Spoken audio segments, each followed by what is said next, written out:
Okay, welcome back to Patrick Boyle on Finance. So in today's video, we're going to talk about the coronavirus bailouts that are happening around the world, and we're going to try and learn which country has the most generous deal to its citizens. Okay, so according to the IMF, by early April, countries around the world have approved more than $4.5 trillion worth of emergency measures. That number has only grown since. In today's video, we're going to learn which country has the most generous deal and the different approaches that various governments are taking around the world. So Professor Elgin of Columbia University recently published a paper that's titled Economic Policy Responses to a Pandemic, where he reviews the different economic policy measures adopted by 166 different countries as a response to the COVID-19 pandemic.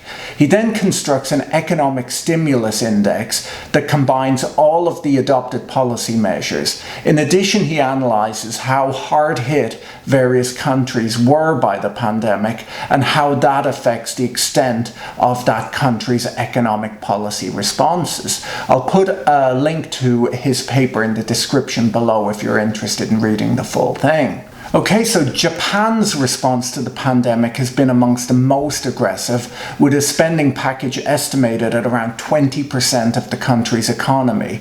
Japan is topped only by Malta, which benefits from European Union funds. That 20% compares to rescue spending estimated at roughly 14% of GDP in the United States, 11% in Australia, 8.4% in Canada, 5% in the UK, 1.5% in Colombia, and at the lows, 0.6% in Gambia.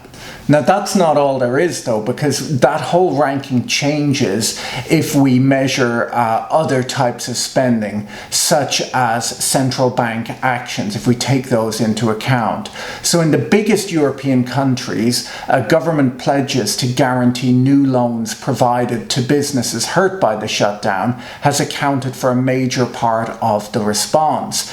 This is put in place to keep banks lending, preventing widespread bankruptcies. In the United States, the Federal Reserve has stepped in with lending programs with a similar aim. When we factor in those kinds of actions, France is then at the top of the pack in terms of generosity, and the United Kingdom is now in 5th place rather than 47th place. Dr. Elgin shows that the biggest responses have occurred in countries that are richer, older, and have fewer hospital beds. Countries like the United States and Japan are in a better position to finance new spending due to investor willingness to buy their bonds, and that then keeps the interest cost of this spending lower. Dr. Elgin notes that the various countries are deploying these funds quite differently. They're not all spending in the same way, and so there's a lot possibly that we'll learn from that over time. In advanced economies, we're seeing that funds have been directed more towards companies in the form of very low interest loans. Such programs tend to be lower risk because many of the firms can be expected to repay those loans over time. Now, in less advanced economies, they have prepared responses, but they need to get money from international organizations and from other donors before they can execute on their plans. And so we're seeing issues in countries like India where the level of unemployment has gone way up because of the lockdown, and people are having difficulty feeding their families and so on. In many countries, the aid is targeted at the poor and to those who are less likely to get assistance through other programs. Many are conditioned on a person's job or income having been affected by the shutdown. So the funding doesn't go to everyone, it just goes to people who are able to show that their income has been affected by this. Now, Canada is providing 2,000 Canadian dollars, which is around 1,400 US dollars per month for up to 4 months for those who have lost income due to the pandemic. In the United States, we've seen a lot of press around this, that all Americans earning under $99,000 are to receive as much as $1,200 per adult, while in South Korea, the government is sending checks of up to 1 million won, which sounds amazing, except that that turns into $820, which is less exciting, to families in the bottom 70% income bracket. In places like Hong Kong, Japan, Singapore, they're all pursuing similar strategies, mailing checks to working age citizens. So that's one of the big approaches globally. In Europe, many countries have opted against these sort of one-off bonuses, and they're instead relying on their existing safety nets. And that's kind of the way things work in Europe anyhow. They have a big welfare system in place, and it's designed to be able to deal with things like this, or at least it's supposed to be. So in the United Kingdom, there's the universal credit system, and that's in place, and that is supposed to be able to meet the needs of those who have lost their jobs.